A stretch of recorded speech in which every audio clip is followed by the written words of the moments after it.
Atomic habits, जिसे लिखा है जेम्स क्लियर ने। The fundamentals what tiny changes make a big differences. तो चलिए इस समरी को शुरू करते हैं। अच्छा, एक बात बताइए, क्या आप जानना चाहते हैं कि आप सक्सेसफुल क्यों नहीं हो रहे हैं? क्या आप खुद की आदतों को बदल करके एक सक्सेसफुल इंसान बनना चाहेंगे? अगर जवाब हाँ है तो ये समरी बिल्कुल आपके लिए ही है।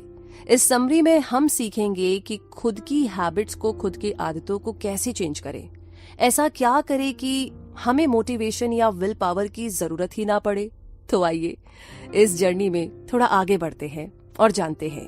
सबसे पहले बात करते हैं the surprising power of atomic habits. मतलब ये कि एक दिन में ब्रिटिश साइकिलिंग की किस्मत चेंज हो गई।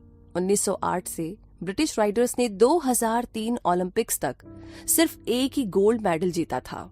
तो 110 सालों में कोई भी British cyclist tour day France नहीं जीता था। ब्रिटिश राइडर्स की परफॉर्मेंस इतनी खराब थी कि कोई भी टॉप बाइक मैन्युफैक्चरर्स टीम को बाइक बेचना नहीं चाहती थी कि कहीं उनकी रेपुटेशन ना खराब हो जाए। लेकिन जब organisation governing body for professional cycling in Britain ने डेव ब्लेसफोर्ड को हायर किया तो कुछ ऐसा हुआ जो आज तक नहीं हुआ था। जो चीज उसे बाकी के कोचेस से अलग करती थी वो थी उसकी अपनी स्ट्रेटेजी को लेकर के कमिटमेंट, जिसे वो the aggregation of marginal gains बोलता था। यानी कि हर छोटी से छोटी चीज में भी इम्प्रूवमेंट की गुंजाइश देखना, यानी कि सुधार की गुंजाइश देखना। अपनी टीम में छोटे एडजस्टमेंट करके उसने अपनी स्ट्रेटेजी की शुरुआत की। और ये चेंजेस बहुत बड़े नहीं थे बल्कि छोटे छोटे थे, जैसे कि बाइक की सीट को रीडिजाइन करके ज्यादा कंफर्टेबल बनाना।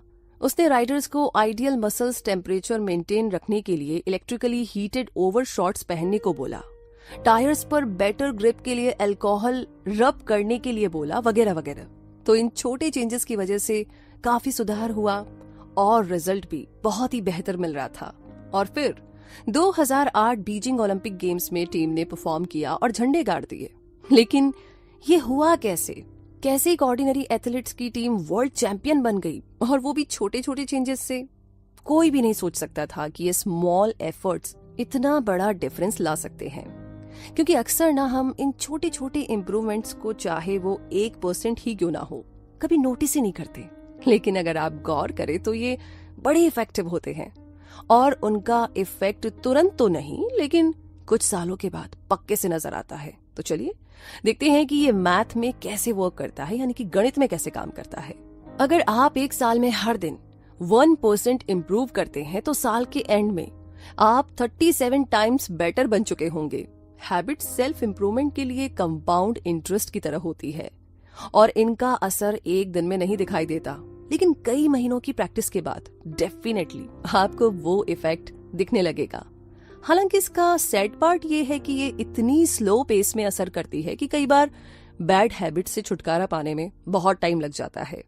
अगर आज आप अनहेल्दी मील खाते हैं तो स्केल पर आपका वेट बिल्कुल भी चेंज नहीं होगा, लेकिन बार बार यही चीज रिपीट करेंगे तो टॉक्सिक रिजल्ट्स भी मिलेंगे। जैसा कि बोला जाता है, आज आप सक्सेसफुल है या अनसक्सेसफुल ये उतना मैटर नहीं करता।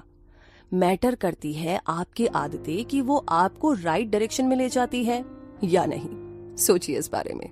वैसे आगे बढ़ते हैं इसी के साथ और अब बात करते हैं कि आपकी हैबिट्स कैसे आपकी आइडेंटिटी को शेप करती है। मतलब ये कि बुरी आदतों को छोड़ना इतना मुश्किल क्यों है, जबकि अच्छी आदतें जल्दी से अपनाई भी नहीं जाती। बहुत मुश्किल होता है इन्हें अपनाना। तो चाहे हम कितने भी अच्छे इंटेंशन के साथ चले, बुरी आदतें एक बार लग जाए तो पीछा नहीं छोड़ती। हम लाख कोशिश कर ले उन्हें चेंज करने की, लेकिन अक्सर हम फेल हो जाते हैं और इसकी वजह है हम गलत चीजों को चेंज करने की कोशिश करते हैं और दूसरा हमारा तरीका सही नहीं होता। तो बहुत से लोग प्रोसेस ऑफ चेंज शुरू करने के लिए उस चीज पर फोकस करने लगते हैं जो उन्हें अचीव करनी होती है। ये हमें आउटकम बेस्ड हैबिट में लेकर आता है। लेकिन अगर हम आइडेंटिटी बेस्ड हैबिट्स बिल्ड करनी शुरू करें तो हम इस चीज पर फोकस करना शुरू कर देंगे कि हमें क्या बनना है। मान लीजिए कि लोग सिगरेट छोड़ना चाहते हैं। फर्स्ट पर्सन को जब सिगरेट ऑफर की जाती है तो वो बोलता है, नो थैंक यू, मैं सिगरेट छोड़ने की कोशिश कर रहा हूँ। अब ये सुनने में ना बड़ा रीजनेबल लगता है, लेकिन देखा जाए तो ये आदमी ये बात मानता है कि वो बेसिकली एक स्मोकर है जो अब कुछ और बनना चाहता है। वो अपने बिहेवियर में एक चेंज चाहता है, जबकि उसके बिलीव्स अभी भी सेम है। दूसरे आदमी को जब सिगरेट ऑफर की जाती है तो वो भी मना कर देता है, लेकिन यहां पर उसके बोलने का तरीका अलग है। नो थैंक यू, लेकिन मैं सिगरेट नहीं पीता। तो देखा आपने, स्मॉल डिफरेंस, एकदम छोटा सा चेंज है, लेकिन सिर्फ इससे ही दोनों की आइडेंटिटी चेंज हो जाती है। ज्यादातर लोग इंप्रूवमेंट करते वक्त आइडेंटिटी चेंज के बारे में सोचते तक नहीं है। आप अपने एक एस्पेक्ट को लेकर के जितना ज्यादा प्राउड फील करेंगे, उतना ही आप नई आदतों को अपनाने के लिए मोटिवेट होंगे। आपको ना बस ये डिसाइड करना है कि आप क्या बनना चाहते हो, और अपनी हैबिट्स में छोटे छोटे चेंजेस ला करके आप ये बात साबित कर सकते हो। और इसी के साथ आगे बात करते हैं सिंपल स्टेप्स में बेहतर हैबिट्स को कैसे बिल्ड करें। आइए इसे समझते हैं। एक साइकोलॉजिस्ट एडवर्ड ने एक एक्सपेरिमेंट किया 1898 यानी कि 1898 में, जिसमें पता चला कि हम करंटली हैबिट्स और रूल्स को कैसे समझते हैं जो कि बाद में हमारा बिहेवियर बन जाती है। तो एडवर्ड को एनिमल्स का बिहेवियर स्टडी करने का बहुत शौक था, इसीलिए उन्होंने बिल्लियों से शुरुआत की। उन्होंने हर बिल्ली को, हर कैट को एक डिवाइस पजल बॉक्स के अंदर रखा। बॉक्स के अंदर एक डोर बनाया था ताकि कैट इजीली निकल सके। एक लीवर प्रेस करके या एक कोड लूप पुल करके ये डोर खुल जाता था। ज्यादातर कैट्स बॉक्स के अंदर जाते ही बाहर निकलने की कोशिश करती थी, तो कैट्स अपनी नोज कॉर्नर्स में घुसा के देखती, अपने पंजे मारती और फिर कुछ मिनट के बाद उन्हें लीवर दिखता और फिर डोर खोल करके बाहर आ जाती थी। तो ऐसा 20 से 30 बार के ट्रायल के बाद, उनका बिहेवियर ऑब्जर्व करने के बाद ये पता चला कि कैट्स को बार बार बॉक्स में जाना हैबिचुअल लगने लगा और अंदर जाते ही वो लेवल प्रेस करके बाहर निकल आती थी। बार बार की प्रैक्टिस से कैट्स ने मिस्टेक्स कम की और सोल्यूशन पर फोकस किया। तो इस स्टडीज से एडवर्ड लर्निंग प्रोसेस को कुछ ऐसे डिस्क्राइब करते हैं, जो बिहेवियर सेटिस्फाइंग रिजल्ट्स देते हैं हम उन्हें रिपीट करते हैं, और जिनका रिजल्ट्स हमारे फेवर में नहीं होता हम उन बिहेवियर्स को अपनी हैबिट्स में शामिल नहीं करते। तो हैबिट्स क्रिएट करने के प्रोसेस को हम 4 इजी स्टेप्स में डिवाइड कर सकते हैं। सबसे पहला है क्यू, दूसरा है क्रेविंग, तीसरा है रिस्पॉन्स और चौथा है रिवॉर्ड। तो क्यू हमारे ब्रेन को बिहेवियर शुरू करने के लिए ट्रिगर करता है और रिवॉर्ड प्रिडिक्ट होता है काइंड ऑफ इंफॉर्मेशन से, और क्योंकि रिवॉर्ड्स का फर्स्ट साइन है, ये अक्सर क्रेविंग्स की तरफ ले जाता है। क्रेविंग्स एक तरह से मोटिवेशनल फोर्स है। बिना किसी भी डिजायर के हम कोई एक्शन नहीं लेते। आपको सिगरेट स्मोकिंग की क्रेविंग्स नहीं होती, बल्कि उस रिलीफ की होती है जो सिगरेट पीने से मिलती है। थर्ड प्लेस पर रिस्पॉन्स आता है, और यही वो एक्चुअल हैबिट है जो आप बनाते हैं, जो किसी भी थॉट या एक्शन के फॉर्म में हो सकती है, चाहे कोई एक्चुअल रिस्पॉन्स हो या नहीं। ये डिपेंड करता है कि आप कितने मोटिवेटेड है। और फाइनली रिस्पॉन्स ही रिवॉर्ड लाता है। तो ये बेसिकली किसी भी हैबिट का गोल होता है। क्यों रिवॉर्ड को नोटिस करता है, क्रेविंग्स उस रिवॉर्ड की डिजायर रखती है, और रिस्पॉन्स रिवॉर्ड अचीव करने से जुड़ा हुआ है। अगर कोई बिहेवियर इन चारों स्टेजेस में से किसी एक के लिए भी काफी नहीं है, तो ये मान के चलिए कि वो कभी भी हैबिट नहीं बन सकता, राइट? तो आइए आगे बढ़ते हैं और बात करते हैं the man who didn't look right. मतलब ये कि मैंने एक बार एक लेडी की कहानी सुनी जो कि कई सालों तक पैरामेडिक की जॉब करती थी, जो एक बार एक फैमिली गैदरिंग में गई। उसने वहां अपने फादर इन लॉ को देखा तो बड़ी कंसर्न हो गई। उसने अपने फादर इन लॉ से कहा कि उसे उनकी कंडीशन कुछ ठीक नहीं लग रही है, इसलिए उन्हें तुरंत हॉस्पिटल जाना चाहिए। और कुछ ही घंटों के बाद हॉस्पिटल में उनकी सर्जरी की गई, जिससे ये पता चला कि एक मेजर आर्टरी ब्लॉक्ड थी, जिससे उन्हें कभी भी हार्ट अटैक आ सकता था। उस लेडी के अलर्टनेस की वजह से ओल्ड मैन की जान बच गई थी। ह्यूमन ब्रेन एक प्रिडिक्शन मशीन की तरह है। ये हर स्मॉल डिटेल को ऑब्जर्व करता है। ये हर टाइम ऑब्जर्व करता है कि आपके आसपास क्या चल रहा है, जो काम आपकी हैबिट में शामिल है। जैसे कि एक पैरामेडिक एक हार्ट अटैक पेशेंट का फेस देख करके ही समझ जाता है कि अटैक आने वाला है, उसी तरीके से आपका ब्रेन भी नोटिस करने लगता है कि क्या चीज आपके लिए इम्पोर्टेंट है। और जितनी आपकी प्रैक्टिस बढ़ेगी, आप खुद ही उन क्यूज को नोटिस करना शुरू कर देंगे जो सर्टेन रिजल्ट्स को प्रिडिक्ट करती है। वो क्यूज जो हमारी हैबिट्स को इतना कॉमन बना देते हैं कि हमें नजर भी नहीं आते। लेकिन नई आदतें बनाने से पहले हमें अपने करंट हैबिट्स पर, हमारी जो आज की आदतें हैं, उन पर ध्यान देना होगा। वैसे ये थोड़ा मुश्किल काम है, क्योंकि ये इतनी पुरानी आदतें होती है कि ऑटोमेटिक हैबिट्स बन जाती है। इसमें सबसे बड़ा चैलेंज है जो आप एक्चुअल में करते हो उसके बारे में अवेयर होना। एग्जैक्टली। और ये करने के लिए ना आपको बिहेवियर को स्कैन करना होगा, फिर खुद से पूछना होगा कि ये हैबिट अच्छी है या बुरी या न्यूट्रल। बस अपनी हैबिट्स को स्कोर कर लीजिए, लेकिन कुछ चेंज करने की जरूरत नहीं है। आपको बस एक्नॉलेज करना है कि आप क्या करते हो। फॉल्ट्स के लिए खुद को ब्लेम ना करें और ना ही खुद को सक्सेस के लिए प्रेज करें। बिहेवियर चेंज का प्रोसेस हमेशा अवेयरनेस से शुरू होता है। आपको पता होना चाहिए गलत कर रहे हो, ठीक कर रहे हो, ये न्यूट्रल है। ओके, इसी के साथ आगे बढ़ते हैं इस जर्नी में और बात करते हैं the best way to start a new habit, जो बहुत इंपॉर्टेंट है एंड आई एम श्योर आपको मजा आने वाला है। तो बात ऐसी है कि ग्रेट ब्रिटेन के कुछ रिसर्चर्स ने 2 वीक्स के लिए 248 लोगों पर बेटर एक्सरसाइज हैबिट्स बिल्ड 2001 करने के लिए रिसर्च कंडक्ट किया। फर्स्ट ग्रुप एक कंट्रोल ग्रुप था जिन्हें बस ट्रैक करना था कि वो कितनी बार एक्सरसाइज करते हैं। सेकंड ग्रुप मोटिवेशन ग्रुप था, उन्हें बोला गया था कि वो अपनी एक्सरसाइज ट्रैक करे और एक्सरसाइज के ऊपर कुछ बुक्स भी पढ़े। इसके अलावा रिसर्चर्स ने उन्हें बोला कि वर्कआउट करने से कोरोनरी हार्ट डिजीज का रिस्क कम होता है और हार्ट हेल्थ इंप्रूव होती है। लास्ट में थर्ड ग्रुप को सेकंड ग्रुप की तरह सेम डेटा प्रेजेंट किया गया था, जिसका मतलब था कि उन्हें भी इक्वल लेवल मोटिवेशन मिली। हालांकि उन्हें एक प्लान बनाने के लिए भी बोला गया था कि उन्हें कब और कहां एक्सरसाइज करना है। अब इसे और स्पेसिफिक वे में करने के लिए थर्ड ग्रुप के हर मेंबर ने लिखा, अगले नेक्स्ट वीक के अंदर मैं एटलीस्ट 20 मिनट्स की हार्ड एक्सरसाइज करूंगा, इस दिन और इस टाइम और इस जगह पर। फर्स्ट और सेकंड ग्रुप में 35 से 38% लोगों ने वीक में एटलीस्ट एक बार वर्कआउट किया। एक्चुअल में इन लोगों पर मोटिवेशनल प्रेजेंटेशन का कोई भी खास इम्पैक्ट नहीं हुआ था, लेकिन थर्ड ग्रुप में से 91% लोगों ने पर वीक एक बार तो वर्कआउट किया ही, और जो सेंटेंस उन्होंने लिखे थे उन्हें रिसर्चर्स इम्प्लीमेंशंस इंटेंशंस बोलते हैं। एक प्लान जो आप पहले से बनाकर रखते हो कि आप कब और कहां एक्शन लोगे। तो कई रिसर्चर्स ने साबित किया है कि इम्प्लीमेंशन इंटेंशंस हमें अपने गोल से कनेक्टेड रहने में हेल्प करते हैं। कई लोगों को लगता है कि उनके पास कोई मोटिवेशन नहीं है, लेकिन सच ये है कि वो अपने गोल को लेकर के क्लियर नहीं है, कब और कहां एक्ट करना है। ये ऑब्वियस नहीं होता, लेकिन बिहेवियर का फर्स्ट लॉ है इसे ऑब्वियस बनाना। ऑब्वियस होना एक प्रैक्टिकल तरीका है ताकि आपको अपनी आदतों के लिए क्लियर क्यूज मिल सके और आप एक प्लान डिजाइन कर सके कि कब और कहां एक्ट करना है। तो आइए इसी प्लान के साथ थोड़ा और आगे बढ़ते हैं और बात करते हैं motivation is overrated, environment often matters more. जी हाँ, मतलब ये कि बोस्टन के मैसाचुसेट्स जनरल हॉस्पिटल में एक प्राइमरी केयर फिजिशियन एने को एक क्रेजी आइडिया आया। उसे लगता था कि वो हॉस्पिटल स्टाफ और विजिटर्स की ईटिंग हैबिट्स को बेटर बना सकती है, वो भी उनका मोटिवेशन चेंज किए बिना या उनके बगैर किसी डिस्कशन के। तो उसने अपनी कलीग के साथ मिलकर के हॉस्पिटल के कैफेटेरिया का चॉइस आर्किटेक्चर चेंज करने के लिए एक 6 मंथ स्टडी कंडक्ट की। सबसे पहले तो उन्होंने अरेंजमेंट ऑफ ड्रिंक्स चेंज किए, रेफ्रिजरेटर कैश रजिस्टर के पास रखे थे और उनमें सिर्फ सोडा रखा होता था, तो उन्होंने सोडा के बदले वाटर बॉटल्स रखवा दी। सिर्फ रेफ्रिजरेटर में ही नहीं बल्कि रूम के फूड स्टेशन में भी। तो सोडा अभी भी मेन रेफ्रिजरेटर में था, लेकिन वाटर अब सब जगह अवेलेबल था। अगले 3 महीने में सोडा की सेल 11.4% तक डिक्लाइन हो गई थी, जबकि बॉटल वाटर की सेल 25.8% इंक्रीज हो गई थी। तो इसी तरह के चेंजेस कैफेटेरिया के फूड में भी किए गए और यहाँ भी उन्हें सेम रिजल्ट्स मिले, लेकिन किसी ने कुछ नोटिस नहीं किया।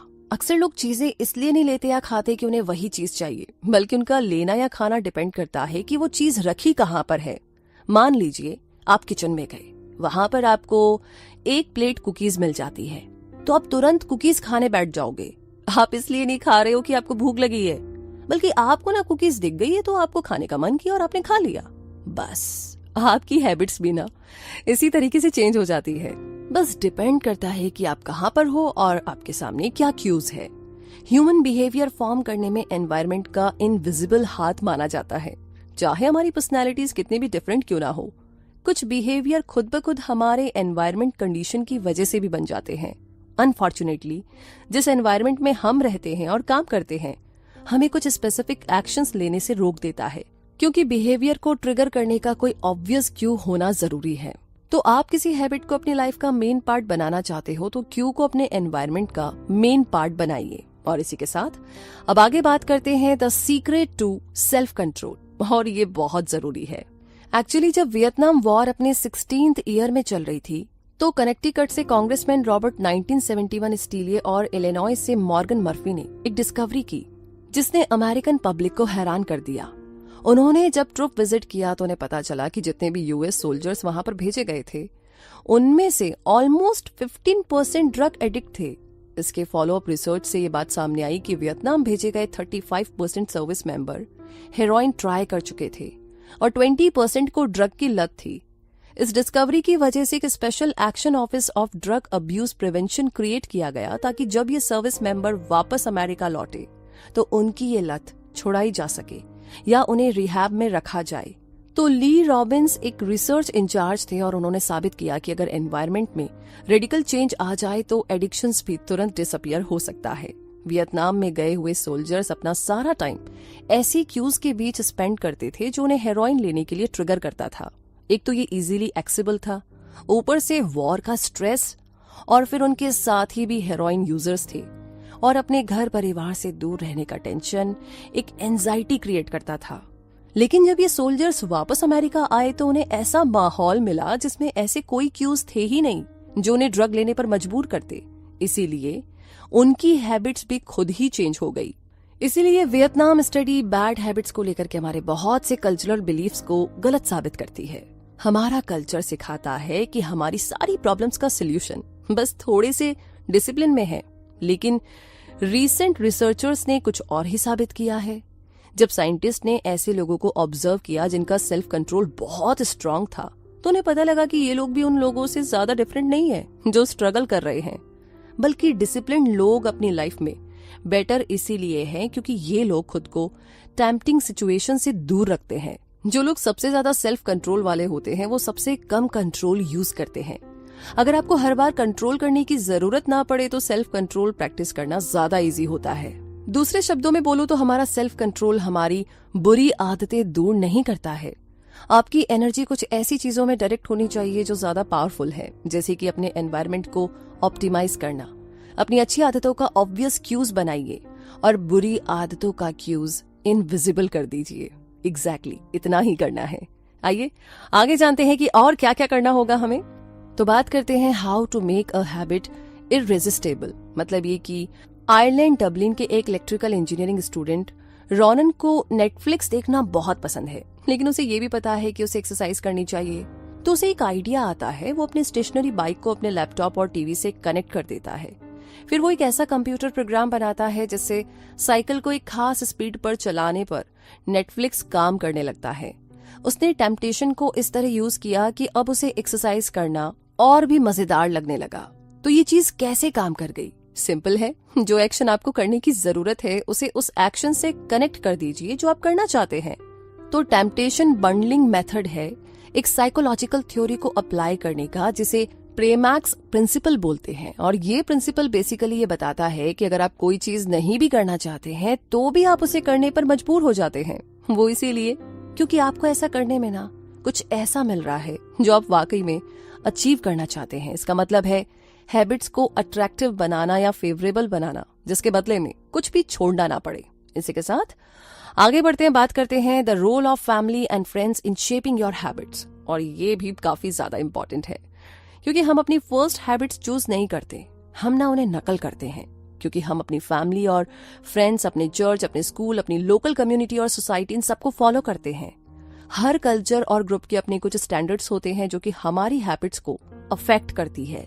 हम अपने करीबी लोगों को अनजाने में ही इमिटेट करते हैं, उनकी हैबिट्स को पिक कर लेते हैं। हम अपने पेरेंट्स की कॉपी करते हैं, उनके जैसे ही आर्ग्यूमेंट्स और फाइट्स को हैंडल करने की कोशिश करते हैं। इतना ही नहीं, हम अपने को-वर्कर्स को भी कॉपी करते हैं। ये एक जाना माना रूल है, अगर आप किसी के क्लोज है तो पॉसिबल है कि आप उन्हें कॉपी करें। एक स्टडी से पता चला है कि अगर हमारा कोई फ्रेंड फैट है तो हमारे फैट होने के चांसेस भी 57% बढ़ जाते हैं, या इसके उलट भी हो सकता है। एक तरह से बोले तो हमारे दोस्त और फैमिली इनविजिबल पीयर प्रेशर है। ये जिस डायरेक्शन में जाते हैं हम भी उधर ही जाते हैं। बिल्कुल, पीयर प्रेशर तभी बुरा है जब वो बैड इन्फ्लुएंस डाले। इसीलिए बेस्ट थिंग है कि ऐसा कल्चर ज्वाइन कीजिए जहां पर आपकी गुड हैबिट्स को वेलकम और एनकरेज किया जाए।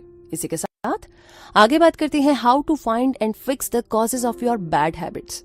मतलब ये कि आप किसी भी हार्ड हैबिट को इजी बना सकते हैं अगर आप उसे एक पॉजिटिव माइंडसेट से लिंक कर दें। जैसे कि हम हमेशा बोलते हैं कि हमें ये करना है, वो करना है, लेकिन अगर हम सिर्फ एक वर्ड चेंज कर दे तो क्या होगा?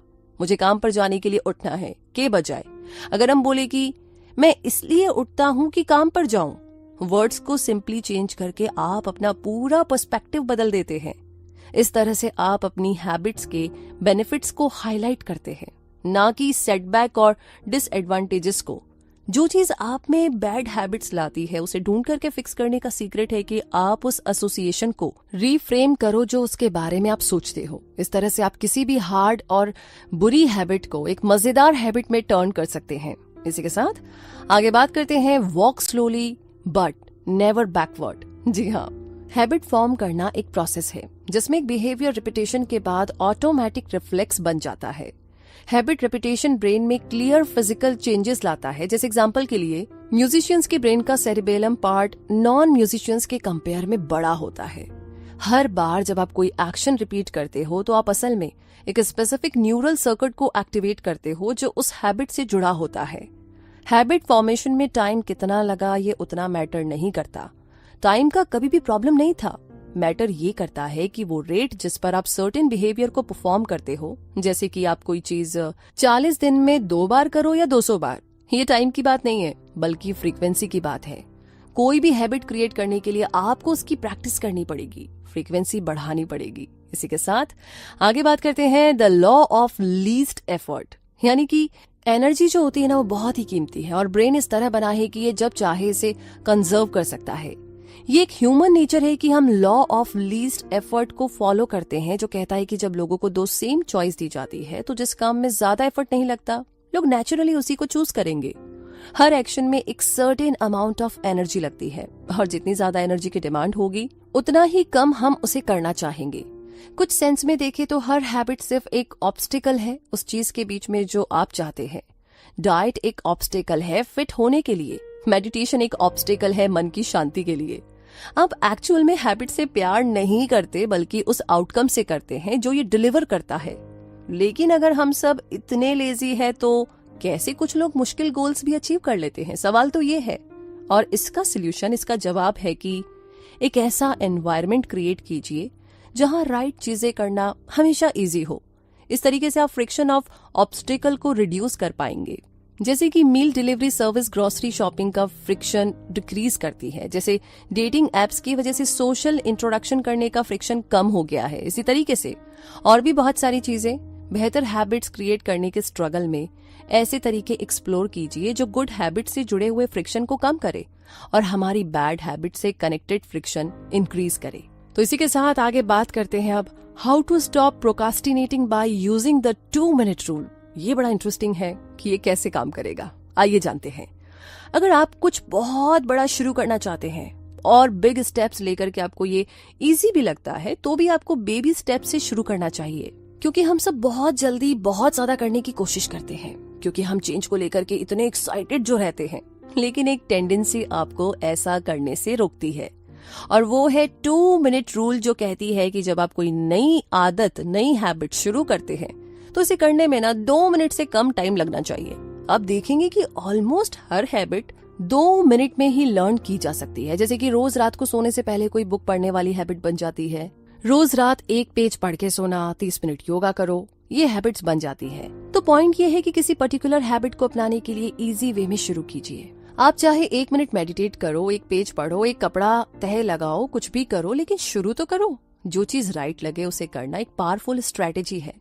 लोगों को लगता है कि डेली किताब का 1 पेज पढ़ना बहुत बड़ा काम है, लेकिन पॉइंट ये नहीं है कि आप कितना पढ़ते हो या कितना करते हो, बल्कि ये है कि आप एटलीस्ट कर तो रहे हो। और जब आप करना शुरू करोगे तो फर्स्ट 2 मिनट्स आपके लार्जर रूटीन का एक रिचुअल बन जाएंगे। एक्चुअली ये एक आइडियल तरीका है किसी भी डिफिकल्ट स्किल में एक्सपर्ट बनने के लिए। अगर एक बार हैबिट बन जाए तो ऐसा भी पॉइंट आएगा कि आप वो एक्शन एकदम परफेक्ट वे में रूटीनली करने लगोगे। आप इस 2 मिनट रूल को हैबिट शेपिंग टेक्निक से मिक्स कर सकते हैं, जिससे कि आपकी हैबिट आपको अपना अल्टीमेट गोल दिला सके। क्योंकि कोई भी हैबिट एस्टेब्लिश करने के बाद इसे इंटरमीडिएट स्टेप्स तक ले जाए और प्रोसेस को तब तक रिपीट कीजिए जब तक कि आप इसमें एक्सपर्ट नहीं बन जाते। उसके बाद ही अगले लेवल तक जाइए। फिर आप देखेंगे कि जो हैबिट आप बिल्ड कभी करना चाहते थे वो आज आपकी पर्सनैलिटी का पार्ट बन गई है। राइट, एकदम 2 मिनट वाले रूल से। तो आइए आगे अब बात करते हैं how to make good habits inevitable and bad habits impossible. मतलब ये कि समर की बात है, विक्टर ह्यूगो एक फ्रेंच राइटर थे और एक इम्पॉसिबल डेडलाइन से परेशान थे। उसने 12 महीने पहले अपने पब्लिशर को एक नई किताब लिखने का प्रॉमिस किया था, लेकिन लिख नहीं पाया था। इसके बदले उसने दूसरे प्रोजेक्ट्स पर काम शुरू कर दिया था और अपना प्रॉमिस डिले करता रहा। ह्यूगो का पब्लिशर फ्रस्ट्रेट हो गया, इसलिए उसने 6 मंथ्स के अंदर की एक डेडलाइन सेट कर दी। ह्यूगो को बोला गया कि उसे फरवरी 1831 तक बुक को कंप्लीट करनी है और 1830 की डेडलाइन ऑलरेडी दी थी। अब वो कैसे डेडलाइन से पहले कंसंट्रेट करके एक बढ़िया किताब लिखे? लेकिन ह्यूगो ने एक अजीब काम किया। उसने अपने सारे कपड़े एक असिस्टेंट को दिए और बोला इन्हें लॉक करके रख दो। इस तरह अब उसके पास बाहर जाने के लिए कोई कपड़े नहीं बचे थे, तो उसके पास घर में बैठकर के किताब लिखने के अलावा कोई भी ऑप्शन नहीं बचा था। 1830 के पूरे फॉल और विंटर सीजन में वो जी जान से लिखता रहा। उसकी ये book the hunchback of notre dame जनवरी 14, 1831 से 2 हफ्ते पहले ही पब्लिश हो गई थी। तो अच्छी आदतें इजीली बनाना सक्सेस नहीं है, बल्कि बैड हैबिट्स को हार्ड बनाना है। एग्जैक्टली। आगे बात करते हैं अब the cardinal rule of behaviour change. मतलब ये कि जब कोई एक्सपीरियंस सेटिस्फाई करता है तो हम उस बिहेवियर को ज्यादा रिपीट करते हैं, और ये पूरी तरह लॉजिकल है, क्योंकि प्लेजर चाहे छोटी छोटी चीजों का ही क्यों ना हो, हमारे ब्रेन को एक सिग्नल भेजता है कि ये चीज अच्छी है, इसे दोबारा करो। अब च्युइंगम का ही एग्जांपल ले लीजिए। शुरुआत की च्युइंगम्स में कोई टेस्ट नहीं होता था, सिर्फ ब्लेंड रेजिन्स, बिल्कुल भी टेस्टी नहीं। लेकिन 1891 में इसमें फ्लेवर्स ऐड किए जाने लगे। तो ये बात भी लॉजिकल है कि अगर किसी एक्सपीरियंस में मजा नहीं आता है तो उसे रिपीट करने का कोई मतलब नहीं है। कार्डिनल रूल यही कहता है जिसमें रिवॉर्ड मिले वही चीज रिपीट की जाती है, और जिसमें पनिशमेंट मिले उसे अवॉइड किया जाता है। लेकिन ये नियम, ये रूल थोड़ा सा ट्रिकी है। हम सिर्फ किसी तरह का सेटिस्फैक्शन ही नहीं ढूंढते, बल्कि हम इमीडिएट सेटिस्फैक्शन देखते हैं। सभी हैबिट्स का टाइम के साथ साथ अलग अलग आउटकम मिलता है, और ये आउटकम्स अक्सर अजीब होते हैं। अब जैसे कि बैड हैबिट्स का आउटकम अक्सर मजा देता है, लेकिन अल्टीमेट आउटकम बुरा होता है। जबकि गुड हैबिट्स शुरू में मुश्किल लगती है, लेकिन इसका लॉन्ग टर्म आउटकम हमें बेनिफिट देता है। तो एक रिवॉर्ड जो अभी मिलने वाला है अक्सर हमें फ्यूचर के रिवॉर्ड से ज्यादा पसंद होता है। इंस्टेंट सेटिस्फैक्शन की चाहत में लोग अपना सारा टाइम इमीडिएट प्लेजर पाने में स्पेंड करते हैं। लेकिन हम जो चीज बोलना चाहते हैं वो ये है कि जब हम इमीडिएट रिवॉर्ड की बात करते हैं तो वो किसी बिहेवियर का एंड होता है। आप किसी बैड हैबिट का एंड करना चाहते हो और चाहते हो कि ये सेटिस्फाइंग हो, तो चेंज अगर एंजॉयबल है तो इजी हो जाता है। कोशिश कीजिएगा। आगे बात करते हैं how to sticks with good habits every day. मतलब सब प्लान करके अच्छी आदतें करनी शुरू कर दी, लेकिन उस पर अमल करना भी बहुत जरूरी है। मतलब ये कि बेंजामिन फ्रैंकलिन जब 20 के थे तो रोज एक छोटी सी बुकलेट अपने साथ हमेशा रखते थे, जिसमें वो अपने 13 पर्सनल गुड बिहेवियर का ट्रैक रख सके। इस लिस्ट में इस तरह के गोल्स थे: लूज नो टाइम, मतलब टाइम वेस्ट मत करो, हमेशा कुछ ना कुछ यूजफुल करते रहो। हर दिन के एंड में वो अपनी लिस्ट खोलकर देखते और अपनी प्रोग्रेस को रिकॉर्ड करते थे। इसे हम हैबिट ट्रैकर भी बोल सकते हैं, और ये अपनी हैबिट्स को चेक करने का एक इजी तरीका है। हैबिट ट्रैकिंग काफी पावरफुल है क्योंकि इसमें multiple laws of behaviour change use होता है। ये किसी बिहेवियर को ऑब्वियस बनाता है, क्योंकि हर बार जब आप लिस्ट ओपन करते हो ये आपके सामने लिखा होता है, फिर एक एक्शन से दूसरा जुड़ जाता है। हैबिट ट्रैकिंग किसी भी हैबिट को मजेदार बना देती है, क्योंकि मोटिवेशन का मोस्ट इफेक्टिव फॉर्म है प्रोग्रेस, और ये हैबिट को सेटिस्फाइंग बनाती है। अब ये बात तो सब जानते हैं कि अपनी टू डू लिस्ट में से कोई आइटम क्रॉस करना कितना सेटिस्फाइंग लगता है। हम सबको रिजल्ट्स मिलना कितना अच्छा लगता है, इसमें कोई शक नहीं है। और यही वजह है कि मोटिवेटेड रहने के लिए हैबिट ट्रैकिंग बहुत जरूरी है, ताकि आपकी नजर हमेशा अपने गोल्स पर रहे। तो इसी बात को आगे बढ़ाते हुए अब बात करते हैं how an accountability partner can change everything. मतलब ये कि जैसे हम एंजॉय करने के बाद कोई एक्सपीरियंस रिपीट करते हैं, वैसे अगर एक्सपीरियंस पेनफुल रहा तो हम उसे अवॉइड भी करना चाहेंगे। पेन एक इफेक्टिव टीचर होता है। अगर फेलियर पेनफुल है तो हम उसे फिक्स करते हैं, लेकिन अगर किसी फेलियर का हम पे कोई इफेक्ट नहीं होता तो हम उसे इग्नोर करते हैं। मिस्टेक जितनी इमीडिएट और कॉस्टली होगी उतना ज्यादा हम सीखते हैं। जैसे कि बैड रिव्यू का डर एम्प्लॉय को अच्छा काम करने पर मजबूर कर देता है। कॉन्सिक्वेंसेज अगर एक्सट्रीम हो तो लोग जल्दी से सीख लेते हैं।